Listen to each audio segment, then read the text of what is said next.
We're back at it, picking up where we left off in the last video. Some great games are coming up, and finally, I truly get to test out my build because bigs are starting to pull up. The hype is there. When your court has that fire, everybody wants to put that fire out. I'm gonna take the Lambo out for a spin. Oh, baby.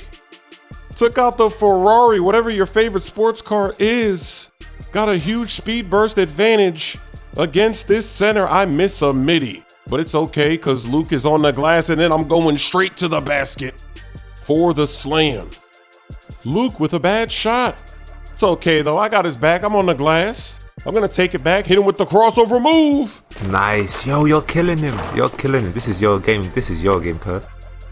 And that's what I love about these new builds. Even if we make a mistake, we have a bad possession, we give them possession, we have confidence that our defense can get it done, that we can get the ball back. Defense alert. It's that pogo stick. 1 jump, 2 jumps. Great contest. I get him to miss. They're still scoreless. They do get some points on the board though, and then his center is able to rip Luke. How did that happen? It's okay, I got his back though. Look at the help recovery defense from Luke, and then look at me fighting with the big man. I make him miss again. Buckets! Let's go. Our defense is paying off. Hit Luke for 3. Splash!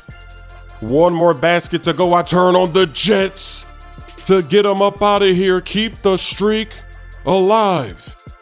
One thing I've learned in this first session is that I might not need the pickpocket badge when I'm running 2v2 because I didn't even really reach that much. Guarding the bigs, and then some of these bigs, they're gonna start doing hop steps, and when you reach in, when they do a hop step, it doesn't do anything. So I've got a few ideas how I can use those badge points a little bit better. I'm gonna turn on the Jets. You gotta keep the defense honest. I go right for the basket. He never saw it coming. You gotta do that. Mix it up. Make them think that you wanna dunk it every time so that they get nervous. Now check out the hop step cheese. I do 1 hop step, 2 hop steps. That's a travel. There's all types of animations like that. They got to do something about this hop step cheese for the next game. You can't allow somebody to just hop step at will. Look, he tries to dunk on me. I send it back. And then he tries to save it. That's embarrassing. It would have been their ball, but he choked, so we get the ball back. It's 18 zip. I'm getting a blow by animation, making it 20 zip. I remember in 2K when you would do certain moves like a spin dribble move or behind the back, if you would do it at the wrong time, your player would turn the ball over.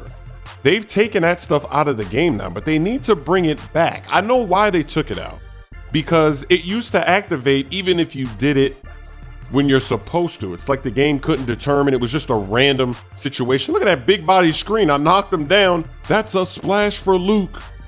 So maybe on the next gen, 2K can determine when somebody's doing a move at the right time and when they're doing it at the wrong time. If you force a hop step or you force a behind the back, a spin move, you do something crazy, it should be possible to lose the ball. And also, the reach-in mechanic needs work. The way it is right now, you basically have to wait for a certain point in an animation to steal the ball.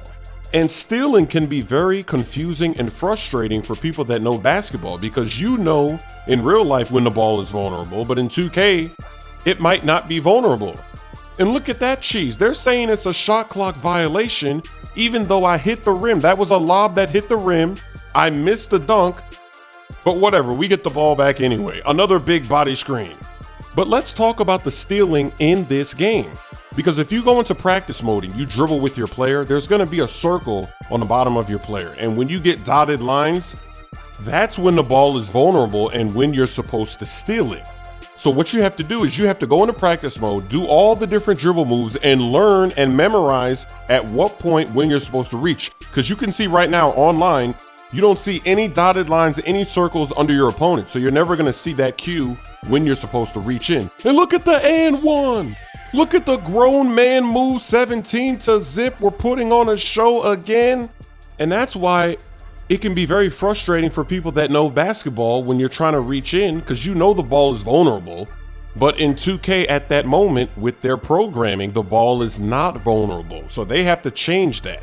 If you time your reach in right and you hit the ball should come loose. It shouldn't be based on a dotted line that you can't even see. Now we're going to be tested because we're going up against an interior force. That's great defense from him. He contests the shot. We get the offensive rebound, though. He's reaching on the pass. I gotta be teaching with the slash.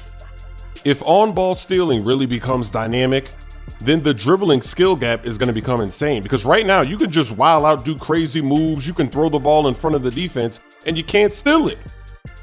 Now he's hop step cheesing, but I'm fighting. Look at me fighting again. I make him miss again. But now I'm jumping all over the place. I'm delayed. Look. I saw a clip on Twitter a while ago. It was from the stage, and somebody was doing the Pro 2 dribble all the way up the court, and there was nothing that you could do on defense. You can't steal the ball. You can't draw a charge. They could just literally just do that all day. That's the perfect example of you're just not able to steal the ball, even if it's vulnerable, even if they're wilding out and doing something crazy. And a lot of people, they like to speed burst one way, then stop, and then speed burst, go back the other way. And you can pretty much just do that over and over. You don't even really lose your stamina. I'm thinking about it right now. My player never gets tired. I don't really use turbo that much though, but barely anybody ever gets tired out here. So stamina doesn't really matter when it comes to dribble moves. To fix all of this, you just have to have a good stealing system and also make the rating matter.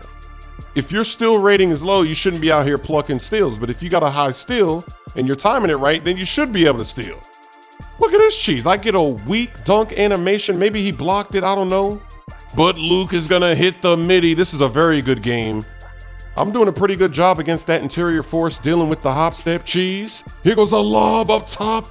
Catching it with one hand. One basket away from getting him off the court. Luke is on fire, attracting a lot of attention. But they make a mistake. They leave him open from mid.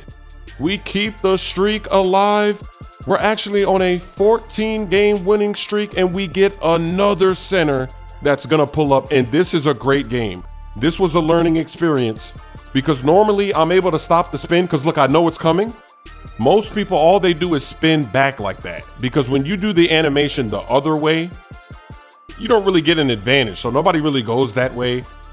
And post-move lockdown gold, I usually can stop this, but I could not stop it.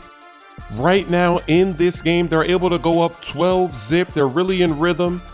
And no matter what I do, I just can't stop it. I'm out of position. I start to figure it out though as the game goes on, because literally this is the only move he has, the only thing he's doing.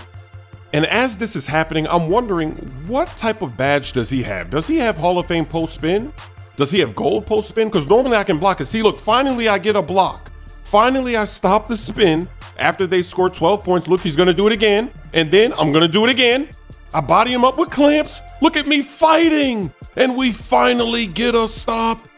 But he spun and had success way too many times. So after this session, I'm gonna put post move lockdown on Hall of Fame. I'm gonna get one more badge point and adjust that because I think that's gonna make the difference. When you're out of position, maybe you can close the gap quicker.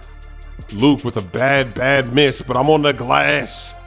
Streak is on the line. All we have to do is take care of business, but we do end up giving them the ball back. And of course, he's gonna go right back to the spin. That's all he can do. He can't even back me down. Notice he never tries to back me down. He doesn't want to waste stamina. He's just gonna do the spin. I block it. But then guess what? He does it again. He does the spin twice, and he's gonna score. So they're 3 points away from winning, or 2 baskets away if they just go for 2s. But look at Luke! I told you, he's the defensive player of the year. He's soul snatching. What a steal in the clutch. And he's gonna throw it down to keep us in the game. Now Luke is gonna tie the game. He goes to the basket again. We wanna end it. We wanna go for 3, but only if it's a good look. Can we clutch it? Can we keep the streak alive? Luke is attracting attention. I'm in the paint. He's terrified. The pump fake works. Splash! Game over! We're having so much fun with our new builds, and now it's time for the title of this video. I get bumped, of course. I wanted to pass it before I get bumped, but look at the chaos. He saves it. Luke dives on the floor. The defensive player of the year again, showing the hustle. I actually could have dunked that right there, but it's all good. We're gonna get on the board first. You gotta give it up to Luke. He is playing tremendous defense, and it's not over. We still have amazing clips that are gonna come. There's just so many videos, you can't put them all in one video. Luke gets a slam, and this is actually a pretty good game. We're going back and forth here. And I just love our ability to continue to get defensive stops, even if it's at the end of the game. Like in that last game when it was 18, when they had 18 and they could have ended it. It feels good knowing that any possession is a possession where you can get a stop. They're gonna leave me open, I gotta green it. I gotta let them know that I'm still making this jump shot. I'm taking that jump shot every single time. I have confidence in it. If they're gonna leave me open, I gotta make them pay. Look at Luke getting double teamed, giving me an easy dunk inside. This should have been a block right here. Look at the timing. Look at my great defensive effort, but I get nothing. So now they're attacking. They're trying to get back in the game. They're only down by 1. Look at this hustle. Look at that bait move. I go to the paint. Fake that out. I still get back in time to contest the shot, and it's off. And now we're off to the races. Luke is going to get double teamed again. I'm pump faking. This was gutsy. I hate it when Luke takes a shot from way downtown. Nice. Oof. I know you don't like them, Chris. I know you don't like them. I always tell Luke, just stand right on the three-point line. Why make it difficult? Why stand all the way back there? Why shoot limitless range? But hey, it doesn't matter. We're going to get the dub, and we're going to get the title of the video right here, the Windmill alley-oop to win the game. Let's go. Another great session. Too many imitators, not enough creators. Why would I wager? I've got everything. There's nothing to win. I shoot, got spin. Mad black Range Rover, just got take over. Got 2 girls like Blue Will, and they are sober.